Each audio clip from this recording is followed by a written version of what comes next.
¿Cómo están? Hola, ¿Qué tal? Bienvenidas y ¿qué tal? bienvenidos. Muchas Es gracias. un gusto verlos acá a todos ustedes. Y bueno, la verdad que estamos muy felices de compartir este webinar y sobre todo de contar con Juan Carlos como nuestro orador. Ahora Connie lo va a presentar. Connie va a estar haciendo preguntas a Juan Carlos. Va a ser una charla distendida. La idea es que compartamos un poco sobre educación STEM. Pero antes, mientras se van sumando más personas, les contamos que tenemos inscriptos de 7 países, de Argentina, Colombia, Uruguay, México, Brasil, Bolivia y Perú. ¿Sí? Así que estamos enormemente contentos por esta convocatoria y aprovechamos para decirles si quieren poner de dónde se están conectando cada uno y ahora sí les paso un par de anuncios más y ya comenzamos. Bueno, ahí los vamos leyendo. Qué bueno, de Uruguay, Argentina, de Brasil, Colombia, muy bien. Bueno, entonces les contamos que pueden ir dejando las preguntas, la idea es que sea una conversación, al finalizar vamos a estar respondiendo ¿sí? Las dudas que ustedes tengan, las consultas que le quieren hacer a Juan Carlos o al equipo, y también al finalizar les vamos a estar compartiendo un formulario para los que quieran recibir su certificado, que nos dejen sus datos. Y también va a haber algunas pequeñas preguntas para nosotros es súper importante que nos cuenten qué les pareció este seminario. Así que van a hacer 2 o 3 preguntas, sus datos, y todo esto va a ser al finalizar. Y yo no tomo más tiempo, y ahora sí, les voy a dejar con Connie y con Juan Carlos. Un lujo, muchas gracias.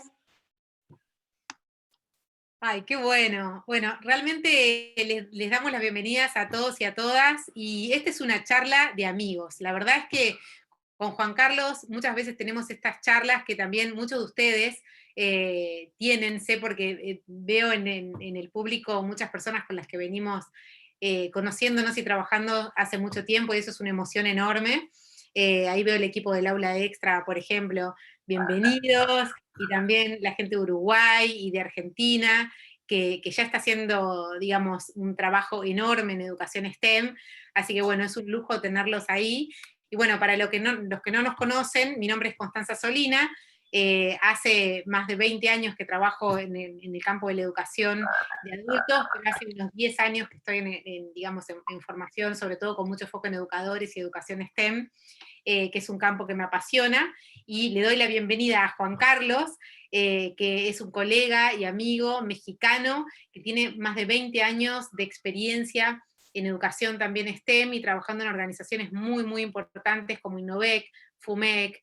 Fue una de las personas que escribió el, el, el, el, el documento de México, que se escribió comentando, bueno, toda la referencia o el enfoque de STEM para México, de movimiento STEM para México, y también, además de estar en el International Dialogue for STEM, está en la oficina en the Office for Climate Education, con sede en Francia, y también trabaja con Smithsonian, así que bueno, bienvenido, Juan Carlos.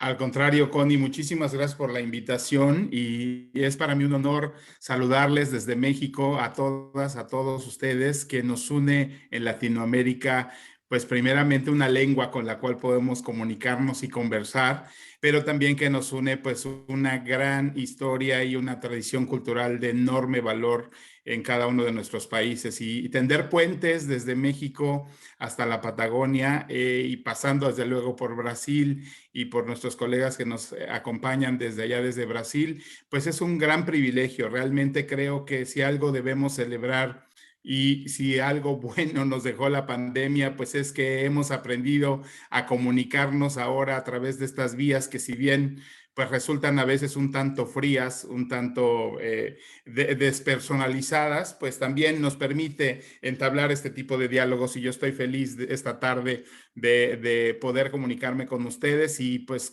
poder charlar en torno a la importancia de la educación STEM. Bueno, y en relación a eso, Juan Carlos, tengo, digamos, una pregunta que es más bien una reflexión. ¿Qué lecciones nos ha dejado la pandemia respecto a educación y qué retos pensás vos que se vislumbran en relación a esto? La lección principal que yo vislumbro, que he reflexionado junto con otras personas, es que somos muy vulnerables como especie. Es decir, que no se nos olvide que somos una especie viva, ¿no? Si bien somos el ADN pensante, como lo denominaría el doctor Pablo Rudomín, un neurocientífico mexicano, pues ese ADN pensante ahora también se ve frente al espejo y también se ve vulnerable. Es decir, con toda la tecnología, con todo el conocimiento que tenemos, también nos entendemos vulnerables. Otra cosa que va vinculada con esta idea que recién expreso es lo mucho que dependemos del conocimiento para salvar las crisis. Y creo que a diferencia de las anteriores pandemias, ¿no?, históricas, que seguramente causaron incluso más daño que la que actualmente estamos viviendo, la gran diferencia es que se logró el desarrollo de una vacuna en tiempo récord. Y ello se debe a la colaboración, al conocimiento y digámoslo claramente, al conocimiento científico, al avance de la ciencia y al conocimiento validado, y entonces el conocimiento científico sin desacreditar otras formas de conocer, porque eso también es importante decirlo, pero el conocimiento científico entonces nos resulta útil para resolver problemas, un problema como el que acá ahora estamos viviendo todos y que al menos en este momento nos tiene en una dinámica muy distinta respecto a lo que vivimos el año pasado, donde había pues todavía un vislumbro de desesperanza, no estábamos ciertos de si se iba a poder desarrollar la vacuna. Y bueno, al menos ahora en el mundo estamos casi a punto de llegar al 50% de la población vacunada, al menos con una dosis. Pero ojo, eso no es igual para todos. Eso muy probablemente aplica para los países en economías desarrolladas, porque, por ejemplo, en países como Sudáfrica o algunos otros del continente africano, es apenas el 1% de la población el que está vacunado. Entonces, también la pandemia nos ha enseñado estas enormes disparidades que hay en las sociedades. Es decir, quienes tienen acceso a tecnología, a una calidad de vida que les permite vivir en un contexto de pandemia o depresión, y quienes se ven forzados por su situación de vida a salir a trabajar, a no poder asistir a sus clases porque no tienen ni mínimo un dispositivo mediante el cual conectarse con sus escuelas y sus docentes, y si lo tienen también no tienen el recurso económico necesario para poder estar en contacto con sus docentes. Entonces, es un mundo que uno puede ver y es paradójico en extremo, porque tenemos el conocimiento que nos permite, por ejemplo, desarrollar vacunas, pero tenemos una desigualdad enorme que se está acrecentando y que está impactando de manera muy importante a nuestra sociedad. Entonces, creo que la lección principal es esa, es decir, cómo combatimos esa desigualdad, cómo transitamos a una sociedad más solidaria. Creo que el ejemplo, por ejemplo, de Argentina y México es muy claro. Argentina y México colaboraron para que la vacuna estuviera lista, al menos en una variante de la vacuna, que estuviera lista para nuestras poblaciones. Entonces, la solidaridad global es también un elemento importante de esta ecuación. Estamos, por lo tanto, en nuevos paradigmas, estamos en una situación de vida que sin duda, yo les digo, el siglo XXI no empezó en el año 2000, el siglo XXI empezó en el año 2020, ¿sí? En donde estamos realmente enfrentándonos a nuevos retos, a nuevas condiciones que nunca habíamos visto, al menos pues como civilización humana. Está buenísimo esta reflexión del siglo XXI empieza en el año 2020, no lo había pensado nunca así. Y en relación a esto que mencionás,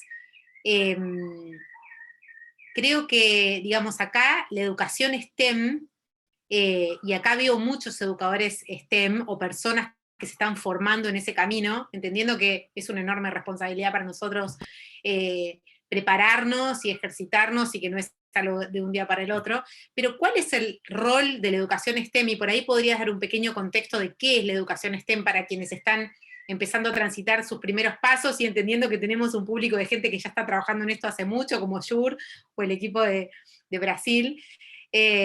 Contanos, ¿cuál es el rol de la educación STEM y el de los educadores y las educadoras STEM que consideramos tan estratégicos? Yo quisiera primeramente saludarles, decirles que si están aquí es porque sin duda desean explorar nuevas rutas, nuevas ideas, porque están preocupados y ocupados en la tarea educativa y les doy desde lo más profundo de mi corazón una cordial bienvenida a este diálogo que intenta hacer eso, una construcción de saberes mutuos, porque uno aprende mucho de estas experiencias también y donde no hay verdades definitivas, es decir, hoy también eso tenemos que reconocer, hay múltiples enfoques, hay diversidad de opiniones y también lo más importante pues es ser tolerantes y constructivos en un diálogo como el que pretendemos construir. Entonces, primero mi saludo, deseando que estén bien todas y todos desde su casa, desde su familia, en sus entornos inmediatos. Lo segundo es que diría, tenemos un mundo no solamente afectado por una pandemia, tenemos un mundo en donde hay un creciente desempleo. Tenemos un mundo en donde hay una migración exponencial, es decir, todos debemos tener al menos ahora experiencias cercanas con comunidades de personas que han migrado de sus países originales porque buscan mejores oportunidades de vida, porque buscan nuevos espacios para desarrollarse. Tenemos sociedades, ya lo dijimos, inequitativas, tenemos sociedades que enfrentan y que estamos enfrentando a nivel global retos como el cambio climático y la crisis global ambiental que se acrecenta día a día y que pareciera que no nos detenemos con la suficiente profundidad a analizar lo que ello implica, ¿no? Y entonces una crisis ambiental es en consecuencia una situación que no permitiría el desarrollo de la civilización humana como al menos hasta ahora se ha concebido. Necesitamos replantear nuestra relación con la naturaleza, nuestra relación con los bienes y la manera en que los consumimos, nuestros estilos de vida, de tal manera que hay digamos, hay un cambio de paradigmas que están afectando muchos ámbitos de nuestra vida, digamos, desde lo personal, familiar, hasta lo global, tenemos una serie de impactos que tenemos que detenernos a entender y a comprender. Por lo tanto, también debería decir, estos fenómenos son complejos, es decir, tienen una naturaleza compleja. ¿Qué significa? Que no son unicausales, son sistémicos. Es decir, hay que entender una serie de relaciones y una serie de fenómenos que se retroalimentan unos a otros y que se afectan en un sentido o en otro. Y eso requiere de tener un pensamiento complejo, requiere de tener las bases para comprender eso que ocurre allá afuera. Y hoy lo que está ocurriendo es que solamente un porcentaje mínimo de la población es capaz de entender eso que está sucediendo allá afuera. El cambio climático, por ejemplo, ¿no? Es muy natural que uno comprenda por qué se preocupan por el cambio climático si naturalmente cambia en un día hasta de estación en estación, pero si no se entiende que el cambio climático y que el sistema climático de la Tierra es muy vulnerable y frágil y que cualquier desequilibrio que podamos causar a escala global tiene consecuencias inmediatas. Por ejemplo, hoy en día el 14% de los corales del mundo han desaparecido. O sea, el 14% de los corales del mundo es casi el 20%, esto es casi una quinta parte. Hablemos de una sexta parte de los corales del mundo. ¿Qué significa para nosotros como especie que desaparezcan los corales? Es decir, podemos ir y seguir por el mundo haciendo como que no pasa nada cuando tenemos realidades como esta. Todo eso afecta necesariamente a la educación. Es decir, no podemos estar, por lo tanto, formando a una generación de ciudadanos, de futuros ciudadanos, de individuos que van a navegar por el mundo sin brindarles al menos los elementos para comprender lo que está ocurriendo en el mundo. Y lo que está ocurriendo en el mundo es complejo. Por lo tanto, más vale que empecemos a abordarlo desde las etapas más tempranas para que habilitemos a esta generación de estudiantes a entender esos problemas porque nadie puede resolver aquello que no entiende. Es decir, yo no voy a participar en la solución de un problema climático, por ejemplo, si no entiendo el problema. Y entonces lo más fácil es negar el problema, ¿no? En el caso del cambio climático, por eso es muy fácil decir, no, esto es un invento de quién sabe quién, cuando hay una evidencia científica que sustenta enormemente el cambio climático. Y finalmente ocurre lo mismo con las vacunas, ¿no? No, pues esto es la COVID y la pandemia fue el invento y la mente perversa de alguien, ¿no? Y por lo tanto, pues no, las vacunas no sirven, etcétera. Eso es lo más fácil, claro, porque pues entender lo demás, ante lo que no tengo acceso, prefiero estar alejado. Y entonces la labor educativa es acercar, adentrar, compenetrar y ver de una manera muy pausada estos problemas y entenderlos. Y para empezar a entenderlos, hay que empezar por entender dónde está el primer hilo de la madeja que nos va a llevar a todo lo demás. Entonces, esa es la labor hoy de la educación. La educación necesita, requiere el habilitar, porque podemos pasar a la historia como la generación indolente que solo le heredó problemas a la siguiente generación. Y ahí está Greta y su movimiento de los jóvenes que están reclamando legítimamente, porque eso está inscrito en los acuerdos internacionales, en nuestras leyes locales, están reclamando que por favor se actúe. Y hay una frase que a mí se me quedó muy grabada. Dice, el tiempo se acaba y sus excusas también.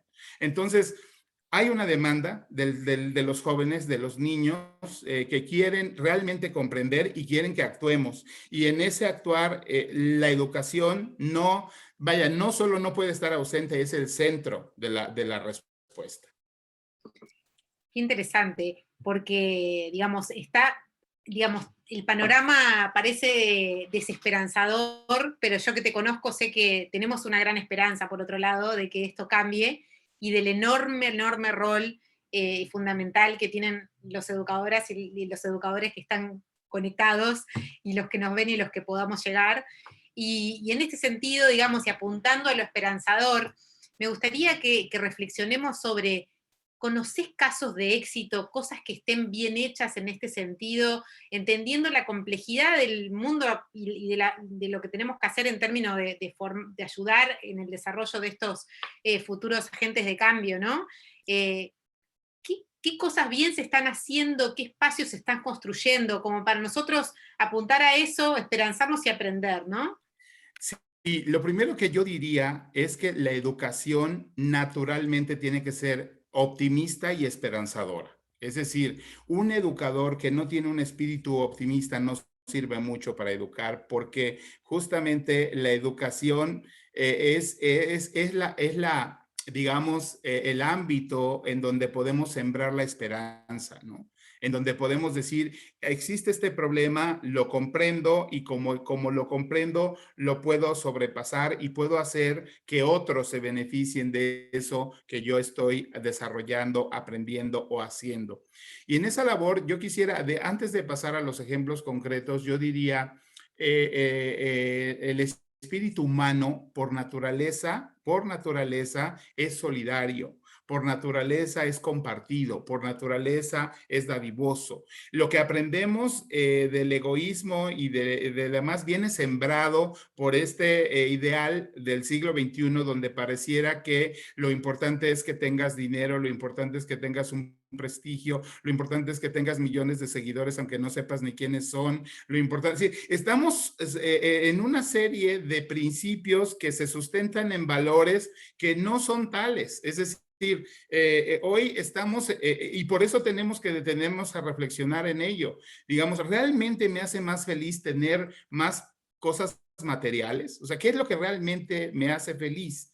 Para ser feliz realmente se necesitan muy pocos, digamos, muy pocos bienes, muy pocos satisfactores para ser realmente feliz. La felicidad también es un factor interno y por eso yo diría acerca de la importancia de la educación socioemocional como también un campo emergente en donde ahora tenemos más conocimiento que antes, combinando el conocimiento de la neurociencia, de la psicología cognitiva, de todas las ciencias del aprendizaje que hoy debemos usar en beneficio de la educación. Entonces yo diría, primero que la educación es esperanzadora y es naturalmente una herramienta de optimismo, digamos, y yo soy una persona optimista naturalmente, ¿no? Yo creo que los humanos nos hemos sobrepuesto a muchas crisis y que si precisamente estamos acá es porque nuestra especie ha sido capaz de sobreponerse a muchísimos retos. Y aquí el reto es mayúsculo porque no tenemos un planeta B a donde irnos. Es decir, el planeta Tierra es único y por mucho que ahora estemos intentando colonizar Marte, no tenemos condiciones mínimas para ir allá, de tal manera que la ambición humana tiene que tener límite, sobre todo la ambición pues de quienes sustentan este tipo de valores que no son tales.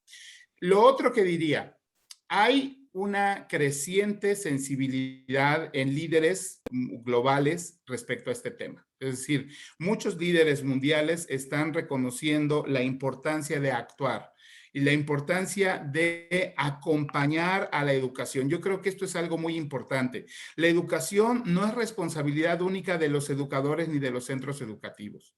La educación es responsabilidad de la sociedad y cuando hablamos de la sociedad, hablamos de todos los sectores de la sociedad, de los entes privados, de los entes públicos, de las organizaciones de la sociedad civil, de una serie de elementos, y aquí debo decir de manera muy importante que es la sociedad civil organizada la que está haciendo mucha parte de este cambio, la que está promoviendo consumos sustentables, economías circulares, o por ejemplo, protegiendo las Islas Galápagos, que todos sabemos el valor biológico que tienen, y hay proyectos maravillosos en Galápagos que están incentivando realmente a la población local a actuar, pero quiénes somos el problema, los que llegamos de otro lado y quizá no comprendemos la naturaleza de lo que se está haciendo ahí. Pero entonces, hay ejemplos y en Latinoamérica, por fortuna, tenemos una red de educadores, de instituciones y de empresas públicas y privadas, universidades y ONGs a través de la red STEM,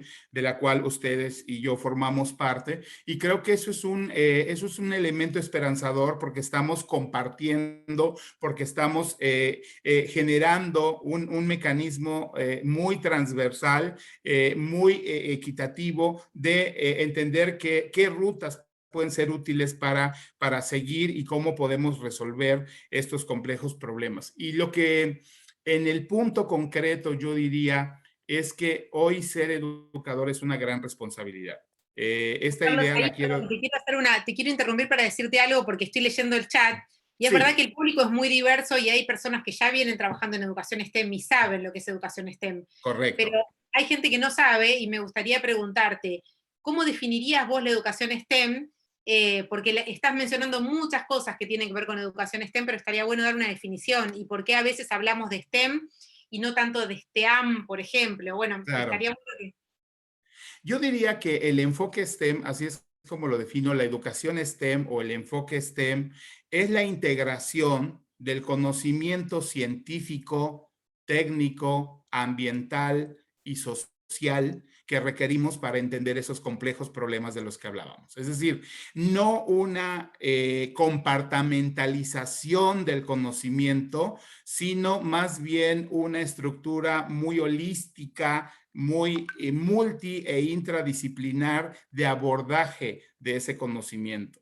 Por lo tanto, ahí entran en juego la indagación científica de la ciencia, que es el valor fundamental que nos aporta la ciencia para comprobar, para crear hipótesis, para investigar, el valor de las matemáticas para generar un pensamiento racional, medible, que pueda realmente ajustarse a parámetros de medición que nos den certidumbre. Las matemáticas le aportan a la ecuación certidumbre y a nosotros los humanos nos gusta la certidumbre, ¿sí? Y por otro lado, toda la serie de herramientas tecnológicas e informáticas de las que hoy disponemos. De tal manera que no es un campo en donde tratemos las cosas por separado, pero debo decir algo también muy importante. Para llegar ahí sí necesitamos también una sólida formación disciplinar, es decir, no podemos ir por la vida ignorando las leyes de Mendel o qué es la evolución o qué es la ecología o cómo interactúa la economía con los recursos naturales, etcétera.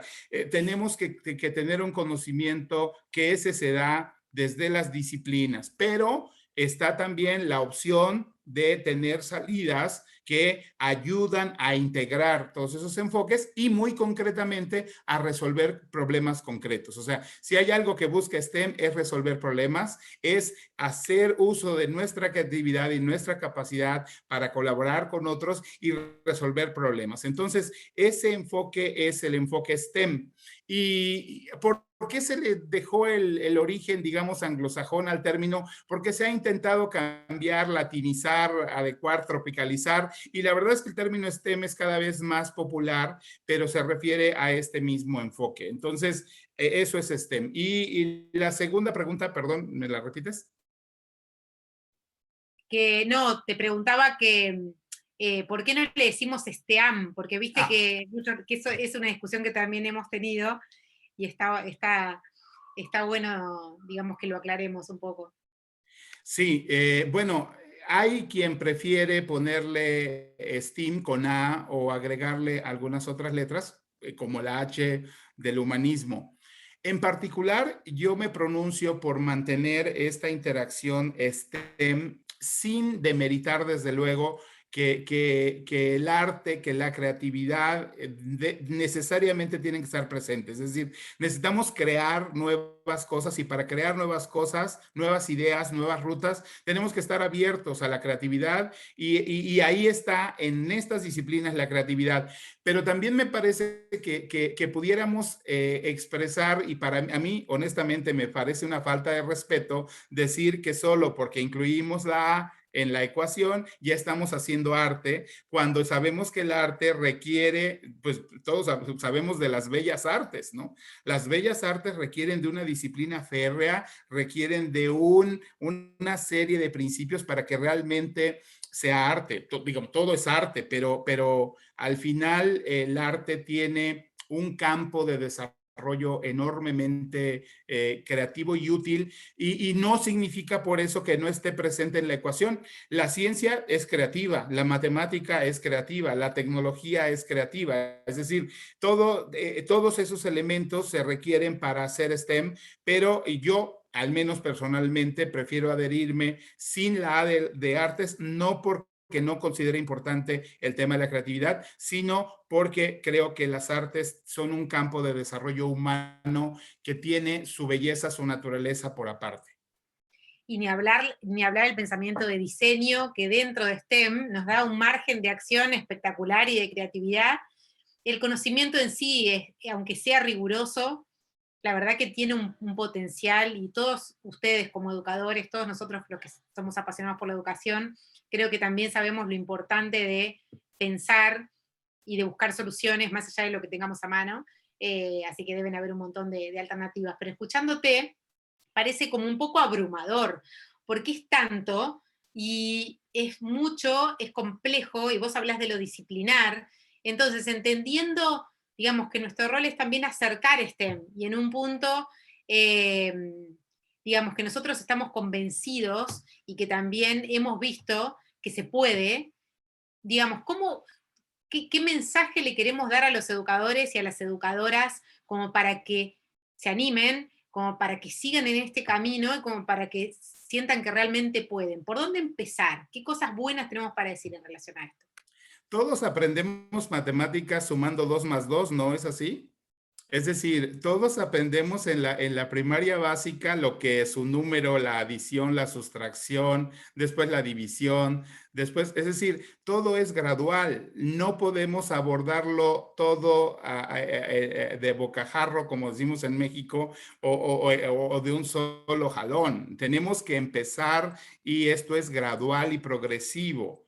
Y no olvidemos que quienes diseñan hoy los aparatos más sofisticados, quienes están en el espacio, quienes están en la compañía SpaceX, quienes trabajan en Google o en Facebook, son seres humanos que aprendieron lo que saben hacer hoy a través de un trayecto que les permitió el hacerlo. Entonces, la clave está en poner las condiciones en nuestros estudiantes para que aprendan a hacerlo. Yo no creo que Elon Musk, ¿no?, por ejemplo, se haya detenido cuando le dijeron que no, o no utilice su capacidad imaginativa y creativa para llegar hasta donde ha llegado. Y muy seguramente muchas veces le dijeron que no podía, y muchas veces le dijeron que iba a ser imposible, etcétera.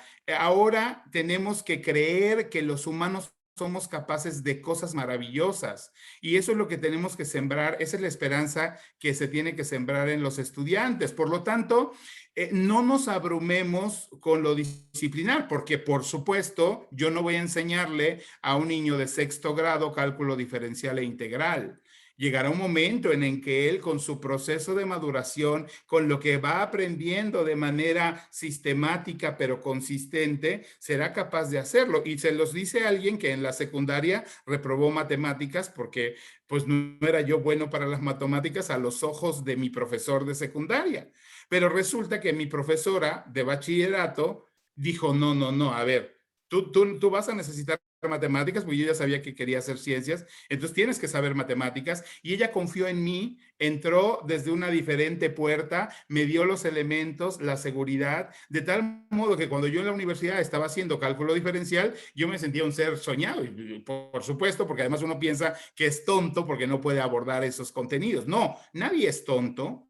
Todos tenemos la misma capacidad y depende del contexto que nos presenten, y por eso es tan importante la escuela como un ambiente homogeneizador, porque si yo no tengo espacio en mi familia, en mi contexto inmediato, no tengo padres profesionistas, no tengo un entorno favorecedor, la escuela es el entorno adecuado. Entonces, por ello es tan relevante. Y otra cosa que debo decir aunado a esta idea, hoy los trabajos que se van a abrir, es decir, está desapareciendo. Lo que dijimos hace rato es que el desempleo está creciendo. ¿Qué tipo de trabajos son los que hay? Los que requieren matemáticas, ingeniería, tecnología y ciencias.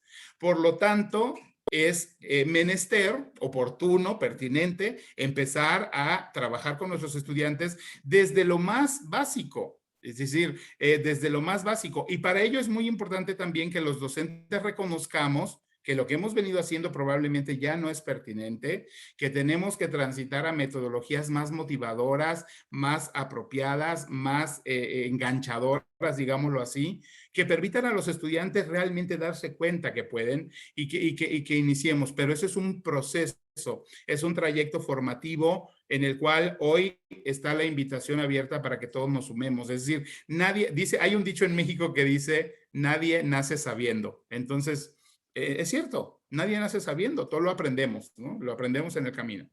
Sí, y en ese sentido creo que lo interesante también de los abordajes activos en educación tiene que ver con que los educadores nos estamos corriendo de un rol donde antes teníamos que saber todo, y ahora realmente gran parte de las cosas no las sabemos, pero sí lo que tenemos que saber es pensar y ser autocríticos en un punto y abrirnos a seguir aprendiendo toda la vida. Es decir, creo que hay un rol muy importante en los educadores y educadoras que tiene que ver con, digamos, con ese compromiso con el aprendizaje, ¿no? Desde luego, digamos, la parte de reconocer que no sabemos todo, pero hay algo muy importante. Hoy tenemos información al alcance de la mano. Es decir, está la información ahí, y a nosotros en nuestra generación nos formaron como los que íbamos a dar la información, los que éramos el centro de conocimiento como docentes. Hoy eso ya no es más cierto. La información está ahí casi al alcance de la mano. Pero transformar esa información en conocimiento es el verdadero arte del docente, ¿sí? ¿Cómo transformamos toda esa información que está alrededor en conocimiento? ¿Sí? Esa es la varita mágica del docente, ¿sí? Cuando un docente logra que haya en sus estudiantes pensamiento crítico, referentes, comparaciones, análisis, síntesis, un pensamiento vivo, activo, es cuando el maestro hace magia. Entonces, hoy todos tenemos esa información al alcance de la mano y es muy importante transformar esa educación, esa información, perdón, en conocimiento, y para que ese conocimiento sea útil y relevante, tiene que estar situado, tiene que responder a las necesidades e intereses de los estudiantes. Hoy los estudiantes quieren saber, y desde luego que se enganchan si uno les presenta cosas novedosas o si uno los saca de la rutina, por supuesto que se enganchan, pero hay que hacerlo, y hay que hacerlo de una manera muy organizada, planificada, y en donde un componente central también sea la evaluación de eso que estamos logrando. Y volvernos entonces, con esto termino esta idea, reflexivos de nuestra propia práctica. Hoy más que nunca, un docente tiene que ser reflexivo de la propia práctica. Fíjense bien, yo cada vez más creo que hoy la profesión de educador se parece más a la profesión médica. ¿Por qué? Porque igual que un paciente llega con un médico, con un historial clínico, con una particularidad, con una serie de síntomas, hoy el docente no puede pensar que está dando una educación homogénea a todos sus estudiantes. Cada una de sus estudiantes es una historia de vida, un contexto, una serie de motivaciones, una serie de circunstancias que hay que entender para poder intervenir de manera eficaz. Entonces, yo les pongo el ejemplo, es como si ahora de repente le hubiesen dicho a los médicos generales, familiares, desarrollen una vacuna contra el COVID. Pues evidentemente tienen conocimientos de medicina, evidentemente conocen de la enfermedad, evidentemente tienen una serie de elementos, pero no iban a poder desarrollar la vacuna. ¿Por qué a nuestros docentes les pedimos que sean ellos quienes desarrollen todas las soluciones? ¿Por qué no les apoyamos con andamiajes, con metodologías, con una serie de elementos que les permitan usar eso que sabemos que funciona? Y volviendo a la analogía de la vacuna, pues ¿cuántas variedades de vacunas tenemos? Tenemos muchas variedades de vacunas. Todas son eficientes, unas en mayor grado, otras en menor grado, pero todas son útiles y benéficas. Y lo mismo pasa con las metodologías vinculadas con STEM. Hay unas que dan mejores resultados, otras que quizá menos, pero si están alineadas con ese propósito, van a ser útiles en el propósito que nos convoca. Está buenísimo. Y creo también que es importante aclarar, porque digamos, acá puede haber maestros o docentes de distintas especialidades, y también hay profesionales de STEM, es decir, yo estoy viendo acá biólogos, biólogas, arquitectos, ingenieras. Digamos, acá creo que es interesante entender STEM como el potencial enorme que tenemos de integrar la complejidad, de integrar las disciplinas, entendiendo que la matemática es la base. Obviamente, si no sabemos leer y escribir, no podemos aprender matemática, pero si no sabemos matemática o lo básico, también nos va a costar mucho más andamiar sobre eso, tanto la ciencia como la ingeniería, y ni hablar de la tecnología, ¿no? Pero también Sí, precisamente atendiendo a la pregunta de Federico, dice, quisiera saber sobre el papel de la tecnología en lo sustentable. Bueno, justamente ahora estamos ante el enorme reto de generar nuevas tecnologías, es decir, generar tecnologías limpias, generar tecnologías que no dañen al medio ambiente, generar tecnologías que sean parte de una economía circular. Todo eso tiene que partir de nuevos paradigmas. No podemos seguir pensando bajo el mismo esquema, ¿no? Y ya decía Einstein que los problemas tienen que resolverse con perspectivas distintas a las que fueron creados, porque si no, pues no salimos del problema, ¿no? Tenemos que ver fuera de la caja para entender. Entonces, la tecnología es algo que está en evolución constante. La tecnología en algún momento fue idea de alguien que lo concretó, que lo llevó a cabo, y ese es el espíritu que tenemos que sembrar en los estudiantes, alimentar el espíritu emprendedor, también eso es muy importante porque hoy las generaciones actuales tienen todo asegurado en su futuro menos un empleo. Cada quien tendrá que autoemplearse y tendrá que encontrar la manera de vivir a partir del autoempleo. Entonces el emprendimiento es muy importante, pero la creatividad para el desarrollo de estas nuevas tecnologías hoy está más que nunca presente, y tenemos que creer en la capacidad de los humanos, de los jóvenes, de los niños y las niñas, para proponer rutas distintas, ¿no? Que nos van a llevar sin duda a otro tipo de desarrollo. Ese es al menos el ideal. Me encanta. Juan Carlos, yo daría un poco de lugar a las preguntas para estos 20 minutos que nos quedan, 19, y sería muy respetuosa de los tiempos, si podemos. Quizá alguna de las chicas que estuvieron organizando las preguntas nos pueden ayudar con cuáles son las preguntas que podemos tomar. Encuentro esta pregunta que está en el chat muy interesante, que la plantea Pamela. Dice, entiendo la necesidad y la urgencia de la incorporación tecnológica en el marco STEM, sin embargo, la realidad de muchas zonas de Colombia es que se carece de tecnología, dispositivos, conexiones. A veces se nos olvida algo, ¿eh? Tecnología no son los dispositivos digitales. Tecnología puede ser un simple lápiz, o tecnología puede ser una tiza y un pizarrón. Es decir, yo conocí el caso de un docente mexicano que les enseñaba a programar a partir de modelos hechos con cartón.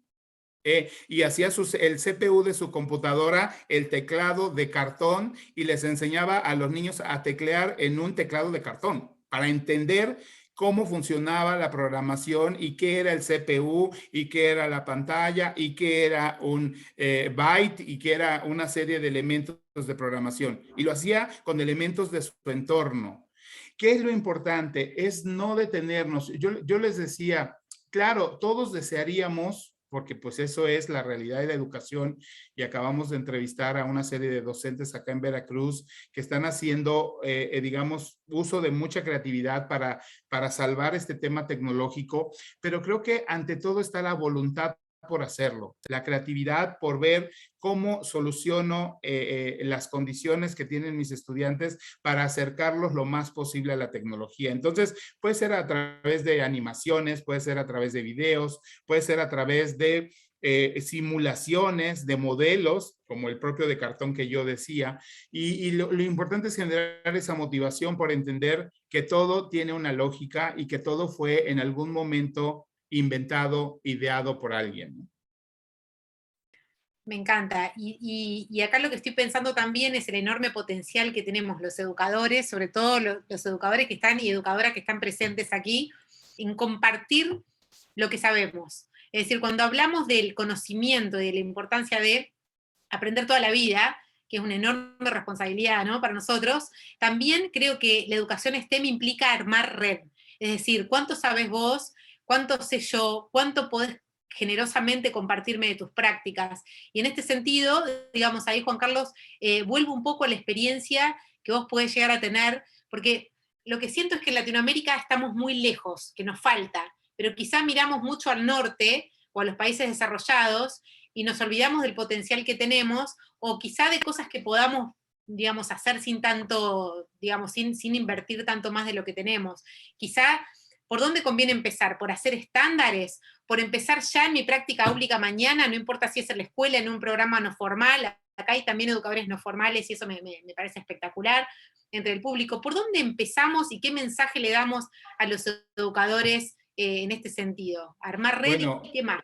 Constanza, yo diría que depende mucho con quién te compares. Honestamente, creo que no tiene mucho sentido compararnos con un país que tiene condiciones distintas, que tiene modelos distintos de vida, que tiene circunstancias de vida distintas. Yo lo que creo es que debemos mirarnos a nosotros mismos y entonces reconocer nuestro potencial, porque si hay algo que tiene Colombia, Brasil o México, es una biodiversidad enorme, llena de paisajes, de ríos, de entornos que tienen que conservarse y que a la par, por ejemplo, requieren el desarrollo local de las comunidades. Bueno, ¿cómo hago, por ejemplo, un complejo turístico en una reserva o en una área natural que realmente sea respetuosa con el ambiente, que dependa de energías limpias, en donde la disposición o el tiradero de basura sea cero?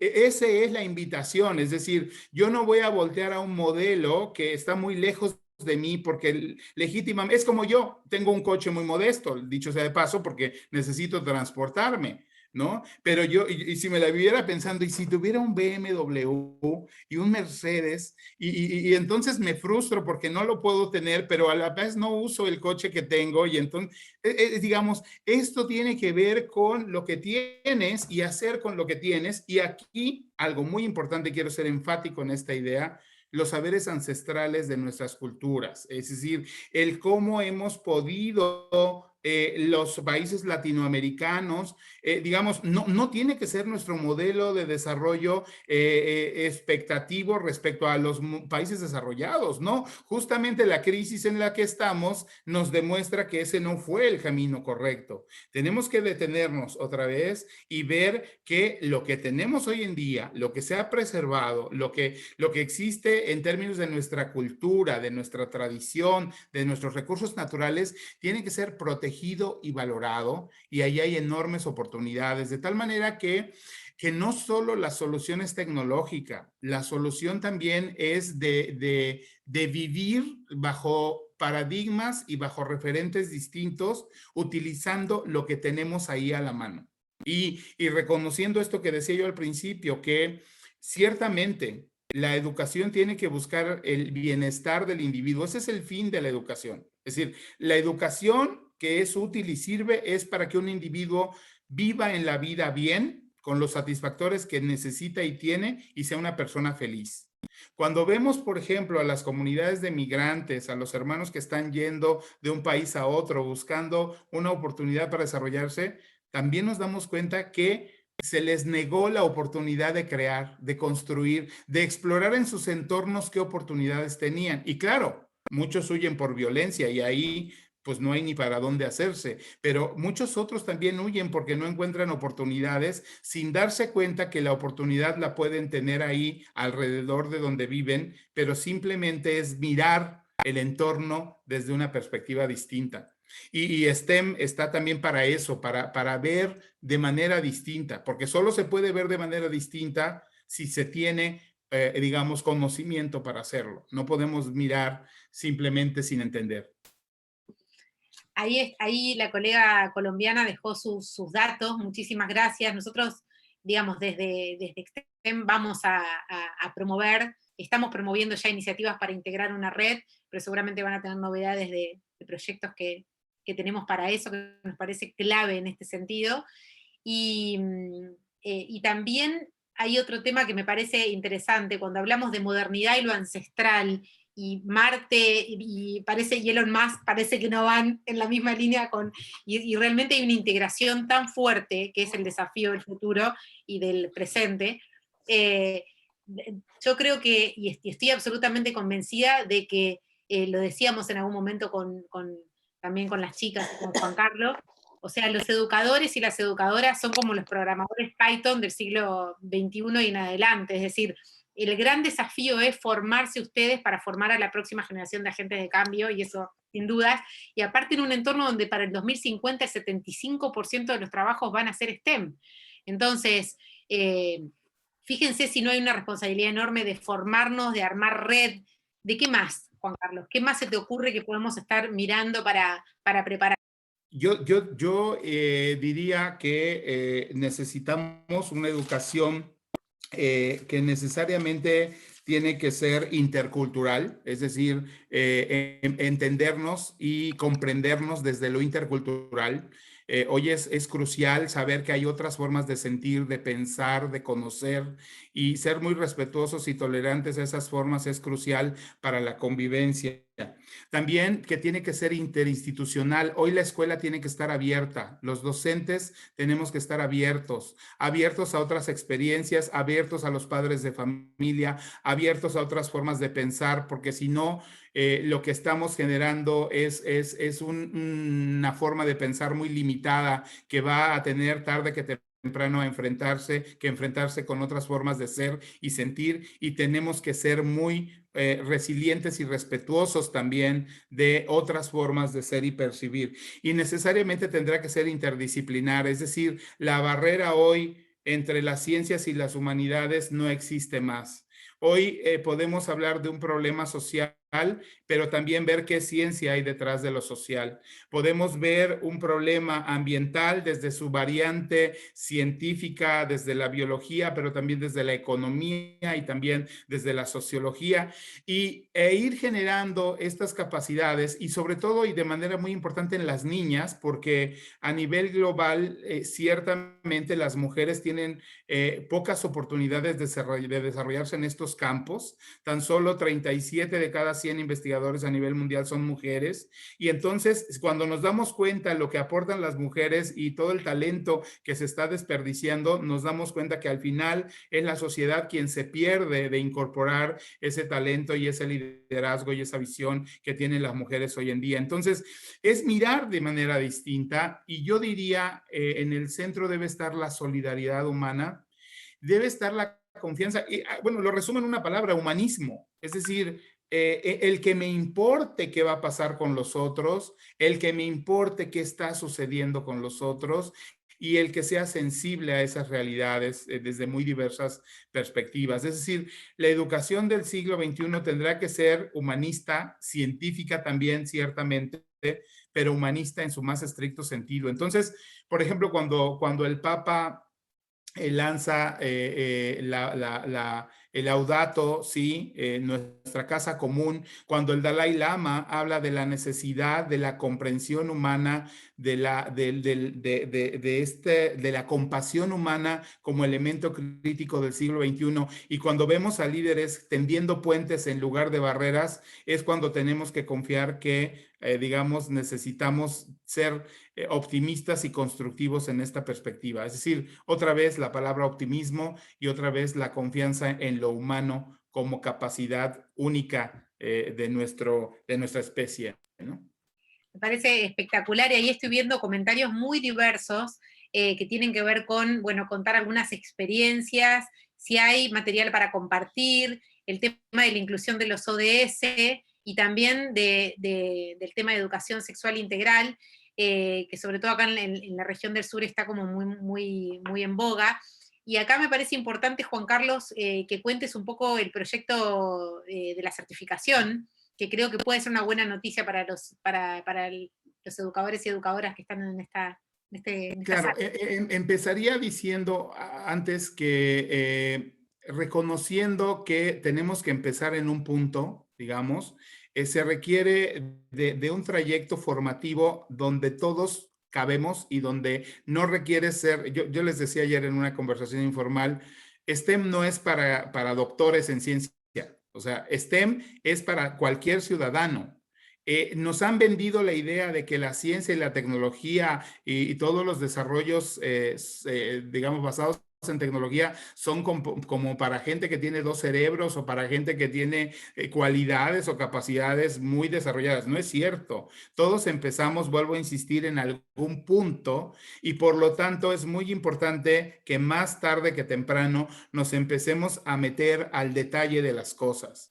Y ese detalle es lo que buscamos al brindar este tipo de herramientas. Es decir, la educación es tan importante como para dejarla a la improvisación o como para dejarla veamos qué sucede. No puede ser una ruta que no tenga un destino bien definido.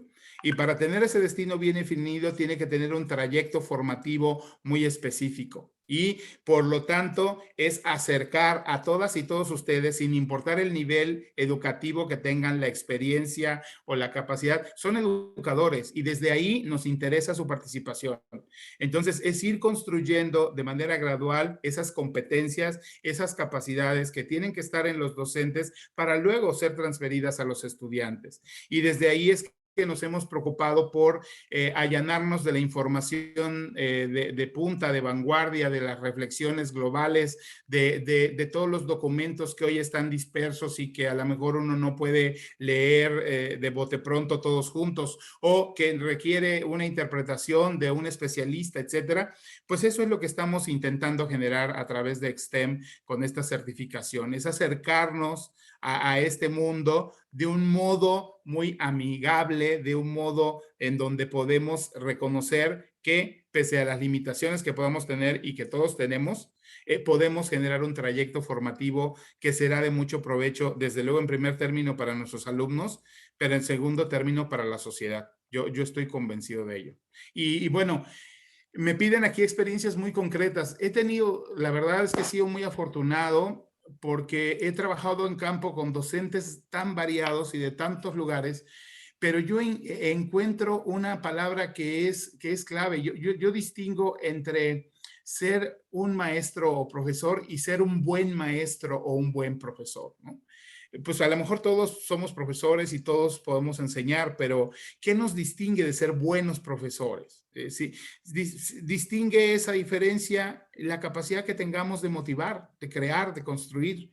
Y yo creo que eso es lo que al final me motiva, ver que aún en los ambientes más adversos, aún en las circunstancias más difíciles, hay siempre un maestro o una maestra que está frente a un grupo de estudiantes y que está dando lo mejor de sí mismo o de sí misma para generar un potencial distinto en esas criaturas, en esos jóvenes que vienen detrás. Entonces es motivación, pura motivación, pasión, pero también conocimiento.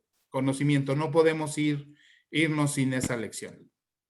Buenísimo, Juan Carlos. Bueno, nosotros hablando de la red y de cómo sigue todo esto, nosotros como apasionados de la educación y de la educación STEM vamos a estar mandándoles una encuestita para que nos completen, para ver si están interesados en sumarse a esta experiencia que estamos diseñando y pensando.